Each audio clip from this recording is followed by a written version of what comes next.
Hi everyone, welcome to online AD classes. तो हम बात करेंगे पूंजीगत प्राप्ति और आयगत प्राप्ति के बारे में, यानी capital receipts and revenue receipts के बारे में, और इसके साथ ही हम डिप्रिसिएशन को भी पढ़ेंगे, यानी डिप्रिसिएशन को भी हम डिस्कस करेंगे। तो सबसे पहले तो बात करते हैं कि पूंजीगत प्राप्ति और आयगत प्राप्ति होती क्या है।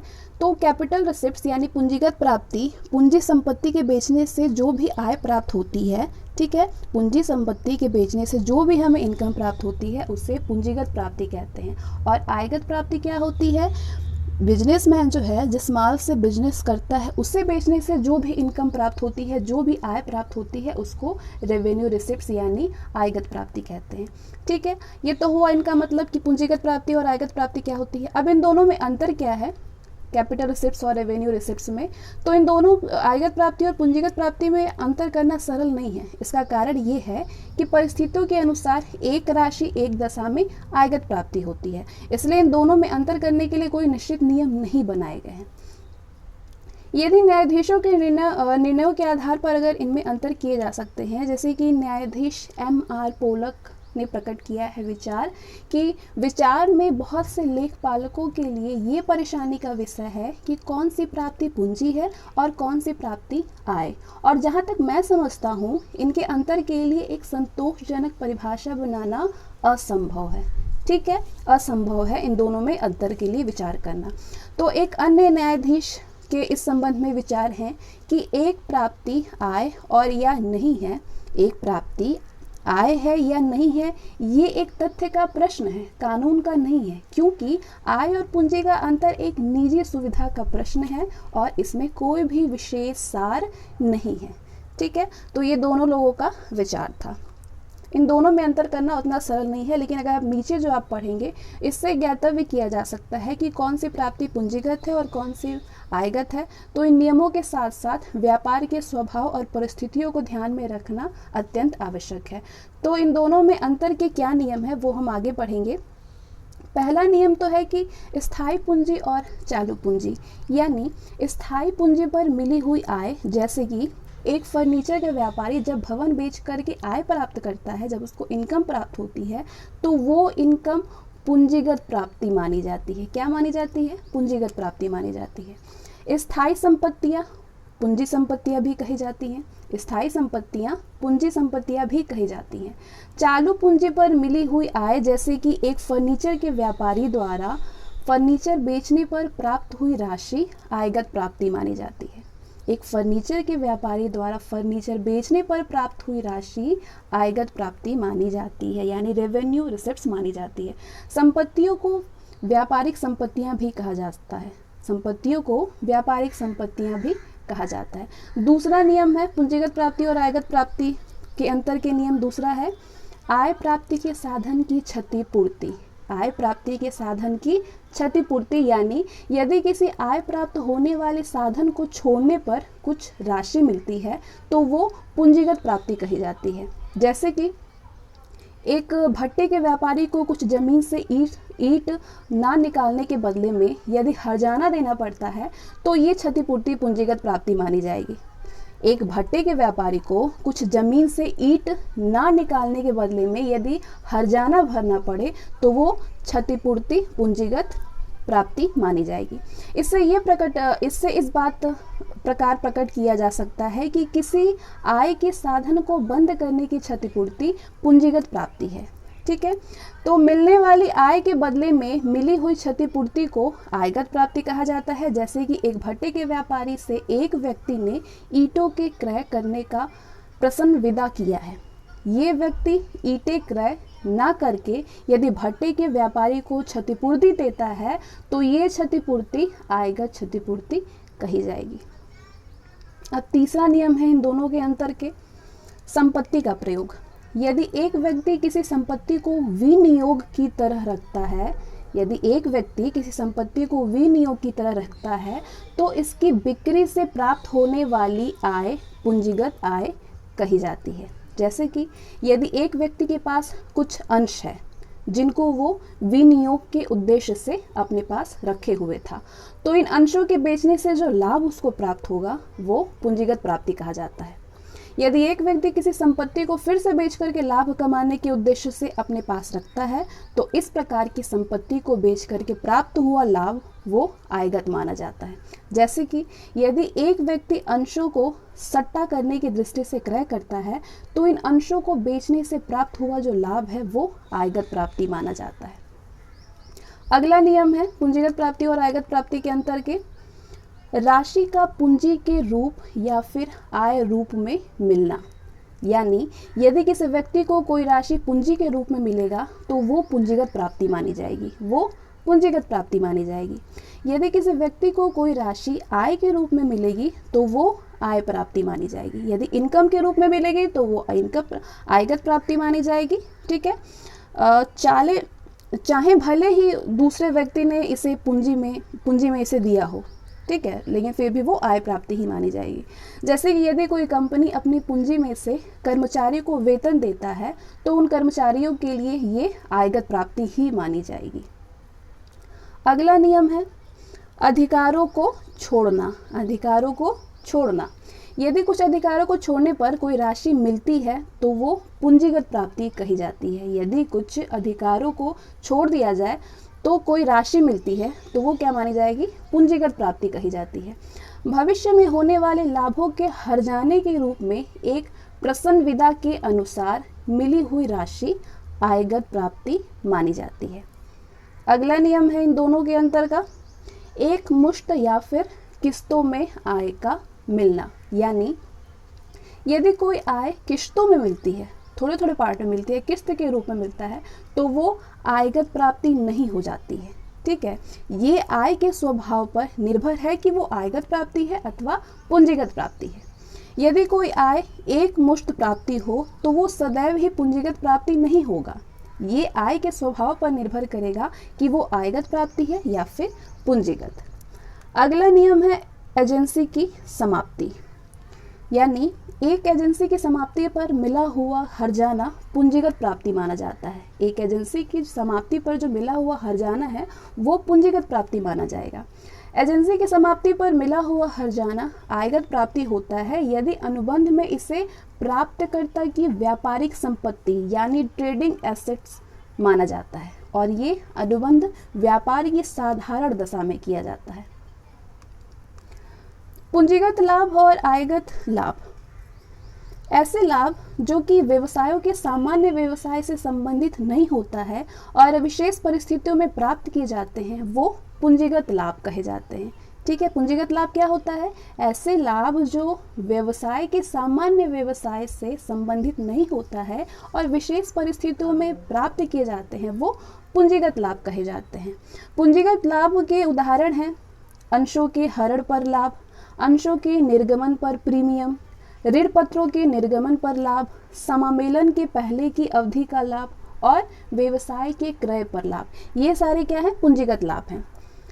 व्यवसाय जिस माल में व्यवसाय करता है उसकी बिक्री में से उस माल की लागत और इससे संबंधित व्यय घटाने के बाद जो भी लाभ आता है उसको आयगत लाभ कहा जाता है। आयगत लाभ किसको कहा जाता है, जो व्यवसायी है वो जिस माल में से व्यवसाय करता है उसके बेचने के बाद उस माल की जो लागत होती है और इससे संबंधित जो व्यय है उसको घटाने के बाद जो भी प्रॉफिट मिलता है उसको आयगत लाभ कहा जाता है। जैसे कि व्यापारिक खाते द्वारा प्रकट किया हुआ सकल लाभ हानि खाते द्वारा प्रकट किया गया शुद्ध लाभ आयगत लाभ है। ठीक है, पूंजीगत हानि और आयगत हानियां क्या हैं? तो व्यापार में यदि ऐसी हानियां हो जिनका कि संबंध व्यापार के सामान्य कार्य से ना हो तो इन्हें क्या कहेंगे, पूंजीगत हानियां कहेंगे। तो हानियां जो है वो दो प्रकार की होती हैं, एक तो पूंजीगत हानि और दूसरी आयगत हानि। व्यापार के सामान्य कार्य के संबंध में होने वाली आयगत हानियां होती हैं, जैसे कि व्यापार के जो सामान्य कार्य होता है उसके संबंध में जो भी हानि होती है उसको आयगत हानि कहा जाता है। जैसे व्यापारिक खाता द्वारा प्रकट की गई सकल हानि और लाभ हानि खाता द्वारा प्रकट की गई शुद्ध हानि आयगत हानि है।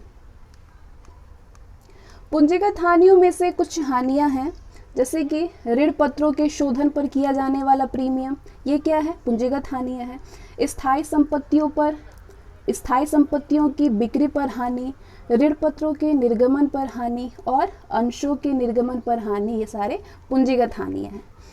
पूंजीगत हानि और आयतगत हानि में अंतर क्या है? किसी भी हानि के बारे में जानने के लिए कि वो पूंजीगत हानि है या फिर आयगत हानि है, उसके लिए कुछ विवरण को ध्यान में रखना पड़ता है, जैसे कि व्यापार की दशा और स्वभाव, कुछ सामान्य नियम, न्यायालयों के इनसे संबंधित निर्णय। ठीक है, ये इन बातों का विवरण जो है वो ध्यान में रखना चाहिए इनमें अंतर करने के लिए। न्यायालय से संबंधित निर्णय और लेखांकन के सिद्धांत के आधार पर हानियों के संबंध में कुछ महत्वपूर्ण नियम हैं। तो हानि के संबंध में कौन कौन से महत्वपूर्ण नियम हैं? एक तो एक कर्मचारी के गबन द्वारा हुई हानि पूंजीगत हानि नहीं है बल्कि आयगत हानि है। ठीक है, एक कर्मचारी के गबन द्वारा जो हानि होती है वो पूंजीगत हानि नहीं होती है, आयगत हानि होती है। दूसरा, किसी कर्मचारी द्वारा व्यापारिक समय में व्यापारिक माल या फिर राशि चुरा लेना, ये आयगत हानि है। तीसरा, निर्माण कंपनी में एजेंसी लेने के लिए जमानत की तरह कुछ राशि जमा की गई, लेकिन वो कंपनी दिवालिया हो गई और उसकी जमानत वाली जो राशि है वो डूब गई, तो ये जो हानि है वो पूंजीगत हानि मानी जाएगी। बहुमूल्य वस्तुओं की चोरी व्यापारिक हानि है या फिर नहीं, ये यदि व्यापार का स्वभाव इस प्रकार का है कि कर्मचारियों द्वारा बहुमूल्य वस्तुएं इधर उधर ले जाई जाती है, तो इस प्रकार की जो बहुमूल्य वस्तुएं हैं, इससे होने वाली जो हानियां हैं वो व्यापारिक हानि कहा जाएगा। एक व्यापारी के रिश्तेदार ने, जो कि उसके यहाँ उत्तरदायी कर्मचारी भी था, वो दुकान बंद हो जाने के बाद दुकान से रुपया चुरा कर ले गया, तो इस तरह की हानि को व्यापारिक हानि माना गया है। ठीक है, इसके बाद अब हम पढ़ेंगे ह्रास। अब हम बात करेंगे डिप्रिसिएशन के बारे में। स्थायी संपत्ति का व्यवसायिक कार्यों के लिए निरंतर प्रयोग होने के कारण उसकी उपयोगिता, मूल्य, कार्यक्षमता अथवा सेवा करने की शक्ति में कमी यानी ह्रास हो जाता है। ठीक है, स्थायी संपत्ति का व्यवसायिक कार्य के लिए निरंतर प्रयोग होने के कारण उसकी उपयोगिता, उसके मूल्य, उसकी कार्यक्षमता अथवा सेवा करने की जो शक्ति है उसमें कमी आती है, उससे वो जो है उसका ह्रास हो जाता है। ह्रास गुप्त व्यय है जो कि निरंतर धीरे धीरे चलता है। ये उतना ही आवश्यक है जितना कि अन्य व्यापारिक व्यय और व्यवसाय की सही स्थिति ज्ञात करने के लिए उनका प्रावधान होना अनिवार्य है। स्थायी संपत्ति का व्यवसायिक कार्यों के लिए निरंतर प्रयोग होने के कारण उसकी उपयोगिता, मूल्य, कार्यक्षमता अथवा सेवा करने की शक्ति में कमी जो है वो ह्रास हो जाता है। तो ह्रास के लिए कुछ परिभाषा दी जा सकती है, जैसे कि निरंतर प्रयोग के द्वारा किसी स्थायी संपत्ति के पुस्तक मूल्य में क्रमिक कमी होने की क्रिया को ह्रास कहते हैं। ठीक है, ये तो एक ह्रास की परिभाषा हो गई। ह्रास अब पिलिक्स के अनुसार ह्रास एक व्यक्ति की संपत्ति की किस्म अथवा मूल्य में स्थायी तथा सतत गिरावट को कहते हैं।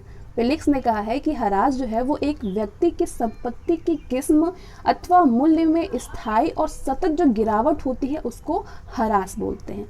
अब कार्टर ने कहा है कि किसी भी कारण से एक संपत्ति के मूल्य में सनह सनह और स्थायी कमी हो जाने को ह्रास कहते हैं कार्टर अनुसार। तो जो उपयुक्त परिभाषा है उससे स्पष्ट है कि ह्रास जो है वो स्थायी संपत्ति से ही संबंधित है। ह्रास का संबंध स्थायी संपत्ति से है। ये निरंतर और सनह सनह यानी धीरे धीरे होता रहता है और उस संपत्ति के पुस्तक मूल्य में स्थायी कमी होती रहती है और ये एक व्यवसाय की हानि है। चल संपत्ति के मूल्य में कमी होना जो है वो ह्रास नहीं कहलाता है। चल संपत्ति जो है उसमें अगर कमी हो जाती है तो उसको ह्रास नहीं कहा जाएगा। इस संपत्ति पर बाजार मूल्यों का प्रभाव पड़ता है और इसे उच्चावचन कहते हैं। चल संपत्ति में जो कमी आती है उसको उच्चावचन कहते हैं। चल संपत्तियों के मूल्यों में परिवर्तन के लिए उच्चावचन शब्द का प्रयोग जो है वो अधिक उपयुक्त होता है। तो चल संपत्ति का जो ह्रास होता है उसको क्या बोलेंगे? उसके लिए उच्चावचन शब्द का प्रयोग किया जाता है। ह्रास के संबंध में वैधानिक स्थिति क्या है? 1960 तक किसी भी अधिनियम के अनुसार ह्रास जो है वो अनिवार्य नहीं था, डिप्रिसिएशन जो है वो कंपल्सरी नहीं था, लेकिन इस व्यापारिक व्यय का महत्व समझते हुए कंपनी अधिनियम 1956 की धारा 205 में ये व्यवस्था की गई है कि प्रत्येक कंपनी को 28 दिसंबर 1960 के बाद अपने लाभ हानि खाते में से चालू वर्ष की ह्रास की रकम और असमाप्त गत वर्षों की ह्रास की रकम की पूर्ति करना अनिवार्य है। ठीक है। लाभांश तभी घोषित किया जा सकता है जब ह्रास की रकम का प्रावधान हो जाता है। लाभांश तभी घोषित किया जा सकता है जब ह्रास की रकम का प्रावधान हो जाता है। ह्रास का किसी अन्य व्यापारिक व्यय की अपेक्षा कम महत्व नहीं है। आयकर अधिनियम के अनुसार भी इसको अनिवार्य व्यय माना गया है और ह्रास दरों की निर्धारित तालिका के अनुसार ह्रास की छूट दी गई है। मूल्य ह्रास की विभिन्न पद्धतियां, तो मूल्य ह्रास की अब हम विभिन्न पद्धतियों को देखेंगे। पहली पद्धति है निश्चित विभाग यानी किस्त पद्धति, जिसको बोलते हैं किस्त पद्धति। तो ये पद्धति है ह्रास की रकम ज्ञात करने के संबंध में बतलाई हुई बातों को ध्यान में रखते हुए किस्त पद्धति के अनुसार ह्रास की रकम निश्चित कर दी गई है। क्या कर दी गई है? निश्चित कर दी गई है, जो कि प्रत्येक वर्ष संपत्ति के मूल्य में से घटा दी जाती है। ये क्रम संपत्ति के जीवन भर चलता रहता है। ये जो क्रम है वो संपत्ति के जीवन भर चलता रहेगा। प्रत्येक वर्ष ह्रास की रकम समान रहती है और इसकी गणना समान दर से मूल लागत पर की जाती है। अतः इसे सीधी रेखा पद्धति भी कहते हैं। इसे सीधी रेखा पद्धति भी कहते हैं। प्रतिवर्ष संपत्ति का मूल्य घटता जाता है और उसके जीवन का अंत हो जाने पर पूर्णतया समाप्त हो जाता है। ह्रास की रकम को ज्ञात किया जा सकता है। ह्रास की राशि बराबर होगी संपत्ति का मूल्य लागत में से अगर अवशेष मूल्य यानी संपत्ति का जीवन काल को अगर हम निकाल देंगे तो ह्रास की राशि मालूम चल जाएगी। दूसरी पद्धति है ह्रासित शेष पद्धति। ये कैसी पद्धति है? ह्रास शेष पद्धति। तो इस पद्धति के अनुसार पुराने अनुभव, विशेषज्ञों के मत, संपत्ति का जीवन काल और उनके अवशेष मूल्य के आधार पर 1% ह्रास की दर निश्चित कर दी जाती है और प्रति वर्ष संपत्ति के शेष मूल्य पर इस दर से ह्रास काट दिया जाता है। ये पद्धति उपयुक्त पद्धति में कुछ दोष करती है। इस पद्धति की विशेषता ये है कि ज्यों-ज्यों मशीनें पुरानी होती जाएगी उसका मूल्य जो है वो घटता जाता है और उस पर ह्रास की रकम भी घटाई जाती है। संपत्ति के जीवन प्रथम वर्ष में सबसे अधिक और अंतिम वर्ष में सबसे कम मूल्य ह्रास कटता जाता है। ये न्याय संगत भी है क्योंकि प्रथम वर्ष में संपत्ति की कार्य क्षमता सबसे अधिक होती है और अंतिम वर्ष में सबसे कम हो जाती है। तो जो संपत्ति पुरानी होती जाती है मरम्मत का व्यय बढ़ता जाता है और इस पद्धति के अनुसार ह्रास की रकम घटती जाती है। तो ह्रास की रकम और मरम्मत व्यय को मिलाकर, ह्रास की जो रकम है और मरम्मत व्यय को मिलाकर के प्रत्येक वर्ष के लाभ हानि खाते पर समान बोझ हो जाता है। तो इसका दूसरा गुण ये है कि संपत्ति के संवर्धन होने पर ह्रास की रकम ज्ञात करने में कोई भी कठिनाई नहीं होती है। निश्चित प्रतिशत दर से मूल संपत्ति और संवर्धन पर ह्रास काट दिया जाता है। इसका दोष ये है कि संपत्ति का मूल्य कभी भी शून्य नहीं हो सकता है, चाहे परसेंट दर ऊंची क्यों ना हो जाए। तो एक निश्चित अवशेष मूल्य पर पहुंचने के लिए प्रतिशत दर बहुत ऊंची रखनी पड़ती है। ये पद्धति बहुत प्रचलित है और यंत्र, संयंत्र, फर्नीचर, फिक्सर्स और फिटिंग्स, भवन, मोटर इत्यादि पर ह्रास काटने के लिए प्रयोग की जाती है इस पद्धति का। किस पद्धति का? ह्रासित शेष पद्धति का। ये पद्धति अब बहुत प्रचलित होती जा रही है क्योंकि आयकर और कंपनी अधिनियमों में इसी पद्धति को मान्यता दी गई है और इसी के अनुसार छूट के लिए ह्रास की गणना की जाती है। अगली पद्धति है वार्षिक वृत्ति पद्धति। तो उपर्युक्त पद्धतियों में संपत्ति में लगी हुई पूंजी पर ब्याज की कोई भी व्यवस्था नहीं है। वार्षिक वृत्ति पद्धति के अनुसार संपत्ति में जितनी भी पूंजी विनियोजित होती है, उस पर निश्चित दर से ब्याज लगाया जाता है और एक निश्चित रकम प्रति वर्ष ह्रास के रूप में लगाई जाती है। ऐसा करने के लिए तर्क ये है कि जितनी पूंजी संपत्ति में क्रय करने में लगेगी उतनी ही पूंजी को यदि किसी स्थान पर विनियोजित किया जाए तो उस पर ब्याज मिलेगा। तो इस प्रकार संपत्ति की सेवाओं से लाभ उठाने के लिए न केवल उसका मूल्य ही देना पड़ता है बल्कि ब्याज की भी हानि उठानी पड़ती है। संपत्ति को विनियोग मान करके उसके प्रत्येक वर्ष के प्रारंभिक कोष पर एक निश्चित दर से ब्याज लगाया जाता है और इस विनियोग के क्षयशील होने के कारण प्रति वर्ष एक निश्चित रकम ह्रास के लिए काट ली जाती है। इस पद्धति में ये ज्ञात करना पड़ता है कि प्रति वर्ष कितना ह्रास काटा जाए कि संपत्ति के शेष मूल्य पर एक निश्चित दर से ब्याज लगाते हुए एक निश्चित समय के बाद उसका मूल्य शून्य अथवा अनुमानित अवशेष मूल्य के बराबर हो जाए। इस पद्धति के अनुसार ह्रास की रकम ज्ञात करना कठिन है, लेकिन वार्षिक वित्तीय सारणी की सहायता से ये कार्य बहुत सरल हो जाता है। प्रतिवर्ष ह्रास की रकम से संपत्ति खाता क्रेडिट और ह्रास खाता डेबिट कर दिया जाता है। प्रतिवर्ष ह्रास की रकम से संपत्ति खाता क्रेडिट और ह्रास खाता डेबिट कर दिया जाता है और ब्याज की रकम से संपत्ति खाता डेबिट और ब्याज की खाता क्रेडिट कर दिया जाता है। खाते बंद करते समय लाभ हानि को ह्रास खाते से डेबिट कर दिया जाता है। ध्यान देने योग्य बात यह है कि प्रतिवर्ष ह्रास की रकम समान ही रहती है, लेकिन ब्याज जो है वो ह्रासित शेष यानी संपत्ति के मूल्य और उसमें ब्याज सहित ह्रास होता है। ठीक है, संपत्ति का मूल्य दोनों और ब्याज सहित ह्रास का योग ह्रासित शेष पर लगाए जाने के कारण कम हो जाता है। अगली पद्धति है दूरी प्रणाली पद्धति। ये पद्धति कैसी है? ये प्रणाली व्यापार में प्रयोग होने वाले ट्रक, मोटर कारें और बसों के ह्रास में प्रयोग की जाती है। ठीक है, ट्रक, मोटर, कार और बस के ह्रास में प्रयोग की जाने वाली पद्धति है दूरी प्रणाली पद्धति। पुराने अनुभव और विशेषज्ञों के अनुसार पर इसके जीवन काल में यात्रा करने की दूरी और अवशेष मूल्य ज्ञात किया जाता है। इसके पश्चात क्रय मूल्य में से अवशिष्ट मूल्य घटा करके दूरी से भाग दे करके प्रति किलोमीटर ह्रास ज्ञात किया जाता है। क्रय मूल्य जो है कॉस्ट प्राइस में से जो अवशिष्ट मूल्य जो है उसको माइनस कर देंगे तो दूरी, उसके बाद उसको दूरी से डिवाइड कर देंगे, जितनी डिस्टेंस है उसे डिवाइड कर देंगे, उसके बाद क्या हो जाएगा प्रति किलोमीटर ह्रास जो है वो निकल आएगा। अगली पद्धति है ह्रास निधि पद्धति। आजकल बड़ी औद्योगिक संस्थाओं को चलाने के लिए अनेक बहुमूल्य यंत्र को क्रय करना पड़ता है। ठीक है, खरीदना पड़ता है। इन यंत्र संयंत्रों का जीवन निश्चित होता है, जिसके बीत जाने पर इनके प्रतिस्थापन की आवश्यकता पड़ती है। तो इनके प्रतिस्थापन के लिए इकट्ठी रकम जुटाने बड़े उद्योगपति के लिए कठिन कार्य हो जाता है, क्योंकि तमाम रुपया जो है व्यापार में फंसा रहता है। तो दूरदर्शिता के नाते बहुमूल्य यंत्रों संयंत्रों के प्रतिस्थापन के लिए पहले से ही व्यवस्था करना आवश्यक है।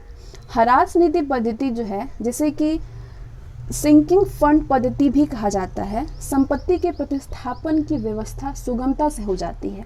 इस पद्धति के अंतर्गत प्रत्येक वर्ष एक निश्चित रकम, जो कि सब रकम मिला करके चक्रवृद्धि ब्याज की दर से संपत्ति के जीवन काल के अंत में संपत्ति के बराबर हो सके, लाभ हानि खाते में डेबिट की जाती है और ह्रास की निधि खाते में क्रेडिट की जाती है। ठीक है, लाभ हानि खाते में डेबिट की जाती है और ह्रास की निधि खाते में क्रेडिट की जाती है। प्रत्येक वर्ष ह्रास की रकम व्यापार से बाहर प्रतिभूतियों में विनियोजित कर दी जाती है। तो इस प्रकार ह्रास की रकम चक्रवृद्धि ब्याज पर जमा होती रहती है। प्रतिभूतियों पर प्राप्त ब्याज भी वार्षिक ह्रास के साथ साथ विनियोजित कर दी जाती है। निश्चित अवधि के समाप्त होने पर प्रतिभूतियों को बेच करके रोकड़ प्राप्त कर ली जाती है और उसको संपत्ति के प्रतिस्थापन के लिए प्रयोग किया जाता है।